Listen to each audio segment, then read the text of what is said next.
Hello and welcome to another episode of Law MCQ of Drishti Judiciary. Let's begin.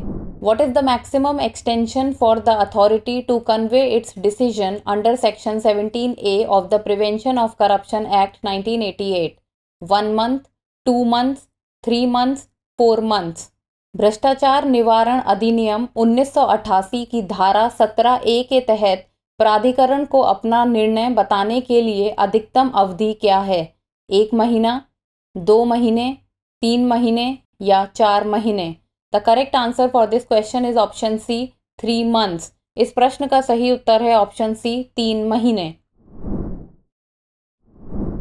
Section 17A of the Prevention of Corruption Act 1988 deals with inquiry or investigation of offences relatable to recommendations made or decision taken by public servant in discharge of official functions or duties. The concerned authority must convey its decision within 3 months, which can be extended by an additional month if reasons are documented in writing. भ्रष्टाचार निवारण अधिनियम 1988 की धारा 17A सरकारी कार्यों या कर्तव्यों के निर्वहन में लोक सेवा द्वारा की गई सिफारिशों या लिए गए निर्णय से संबंधित अपराधों की जांच या पूछताछ या खोज से संबंधित है।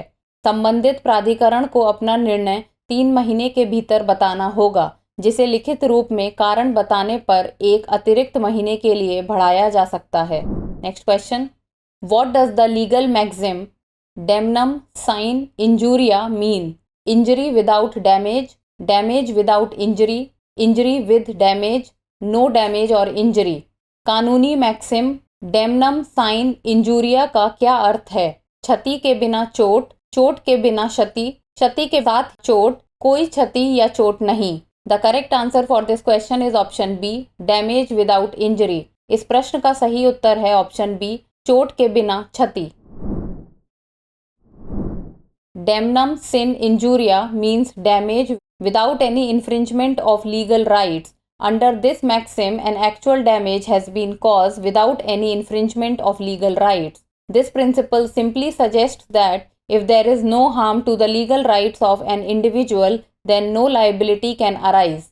Damnum sine injuria का अर्थ है कानूनी अधिकारों का उल्लंघन किए बिना क्षति। इस सिद्धांत के तहत किसी कानूनी अधिकार का उल्लंघन किए बिना वास्तविक क्षति पहुंचाई गई है।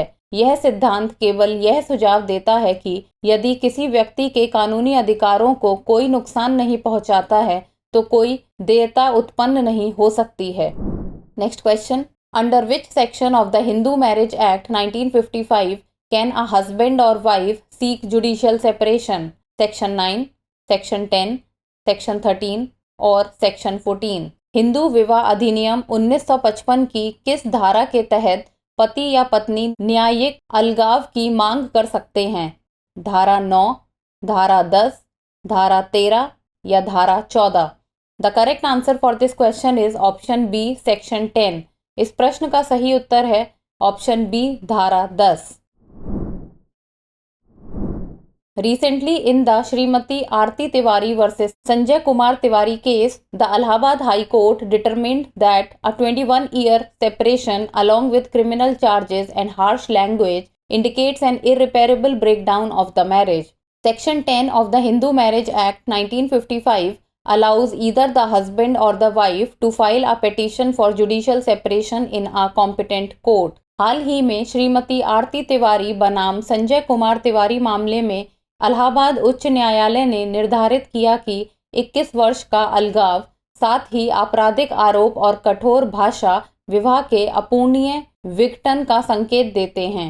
हिंदू विवाह अधिनियम 1955 की धारा 10 पति या पत्नी में से किसी एक को सक्षम न्यायालय में न्यायिक पृथक्करण के लिए याचिका दायर करने की अनुमति देती है। Next question, according to article 22 clause 5, what must be communicated to a detinue? Reason for arrest, grounds of detention, court hearing date, evidence against them। अनुच्छेद 22(5) के अनुसार किसी बंदी को क्या बताया जाना चाहिए? गिरफ्तारी का कारण, नजरबंदी का आधार, न्यायालय की सुनवाई की तारीख, उनके खिलाफ सबूत। The correct answer for this question is option B grounds of detention. इस प्रश्न का सही उत्तर है ऑप्शन बी नजरबंदी का आधार। Recently, in the Jasleela Shaji versus the Union of India and others case, the Supreme Court ruled that Article 22 Clause 5 of the Constitution grants a person the right to promptly contest a detention order. Article 22 Clause 5 provides for rights of a person detained under any law of preventive detention. As per this section, every detainee shall be communicated the grounds on which detention is made. हाल ही में जसलीला शाजी बनाम भारत संघ एवं अन्य मामले में सर्वोच्च न्यायालय ने फैसला दिया कि संविधान का अनुच्छेद 22(5) किसी व्यक्ति को नजरबंदी आदेश को तुरंत चुनौती देने का अधिकार देता है। अनुच्छेद 22(5) निवारण निरोध के किसी भी कानून के तहत हिरासत में लिए गए व्यक्ति के अधिकारों का प्रावधान करता है। इस धारा के अनुसार प्रत्येक बंदी को यह बताया जाएगा कि उसे किस आधार पर हिरासत में लिया गया है। Next question, chapter 3A pre institution mediation and settlement in the commercial courts act 2015 was inserted in the year 2018, 2017, 2016 और 2015। वाणिज्यिक न्यायालय अधिनियम 2015 में अध्याय 3A पूर्व संस्था मध्यस्थता और निपटान को वर्ष डैश में शामिल किया गया था। 2018, 2017, 2016 या 2015। The correct answer for this question is option A 2018। इस प्रश्न का सही उत्तर है option A 2018। Chapter 3A pre institution mediation and settlement in the commercial courts act 2015 was inserted by the act of 2018। वाणिज्यिक न्यायालय अधिनियम 2015 में अध्याय 3A पूर्व संस्था मध्यस्थता और निपटान को 2018 के अधिनियम द्वारा सम्मिलित किया गया था। Now it's time for the practice question. Indian Penal Code was drafted by dash Lord William Bentinck, Lord Dalhousie, Thomas Babington Macaulay, Dr. Ambedkar। अब बारी है अभ्यास प्रश्न की। भारतीय दंड संहिता का मसौदा डैश द्वारा किया गया था। Lord William Bentinck, Lord Dalhousie, Thomas Babington Macaulay और doctor Ambedkar. Send us the answer in the comment section. आप इस प्रश्न का उत्तर हमें कमेंट सेक्शन में दे सकते हैं। आज के लिए इतना ही, धन्यवाद।